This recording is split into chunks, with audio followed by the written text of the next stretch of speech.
Question एक easy level का question है। यहाँ पर fx आपको गिवन है maximum of 5x and 52 minus 2x square. x एक पॉजिटिव रियल नंबर है, हमें मिनिमम पॉसिबल वैल्यू निकालनी है fx की।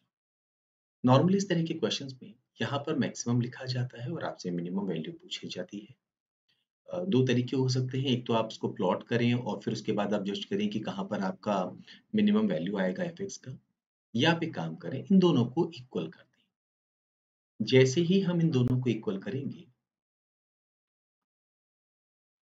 हमारे पास एक क्वाड्रेटिक इक्वेशन आएगी। इसको फर्दर सॉल्व करते हैं।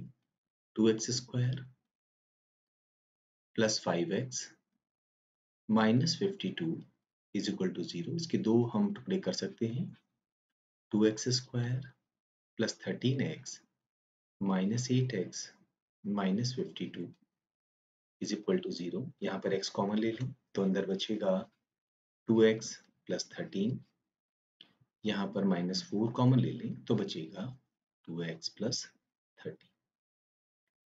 2x प्लस 13 कॉमन ले सकते हैं तो यहाँ हमारे पास बचेगा x माइनस 4। इन दोनों का प्रोडक्ट जीरो कब होगा? जब या तो फर्स्ट पार्ट जीरो हो या सेकंड पार्ट जीरो हो। फर्स्ट पार्ट जीरो होगा अगर हम x की वैल्यू माइनस 13/2 ले लें, और सेकंड पार्ट जीरो होगा अगर हम x की वैल्यू 4 ले लें। क्योंकि x एक पॉजिटिव रियल नंबर है, इस वैल्यू को हमें इग्नोर करना होगा। x की वैल्यू हमें 4 लेनी होगी। x की वैल्यू 4 जैसे ही हम यहाँ पर सब्स्टिट्यूट करेंगे हमारे पास में fx की मिनिमम वैल्यू आ जाएगी। दोनों ही वैल्यू सेम होगी। 4 यहाँ पुट करने पर 5 इंटू 4 20, और 4 यहाँ पुट करने पर 4 स्क्वायर 16 इंटू 2 32, 52 माइनस 32 करने पर 20। तो ये जो वैल्यू 20 आएगी ये हमारी मिनिमम पॉसिबल वैल्यू होगी fx की। इस क्वेश्चन को अदरवाइज समझने के लिए कि क्यों हमने इनको इक्वल किया है, हमें ग्राफ का थोड़ा सा सहारा यहाँ पर लेना होगा।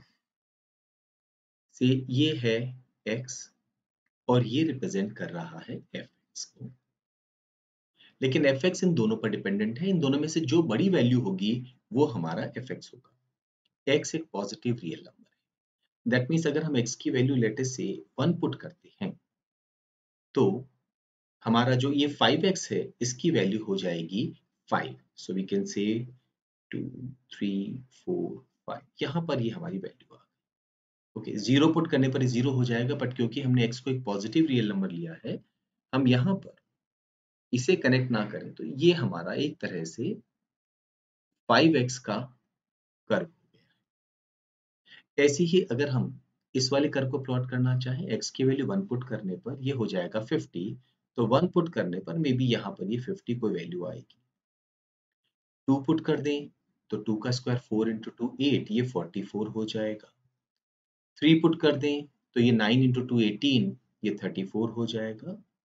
तो ये वाला जो पार्ट है ये हमारे x को रिप्रेजेंट करेगा, ये रिड्यूस होता जाएगा इस तरह से। नाउ fx कौन होगा? x की किसी भी वैल्यू के लिए इन दोनों कर्व्स में से जो हायर वैल्यू है वो हमारा fx होगा।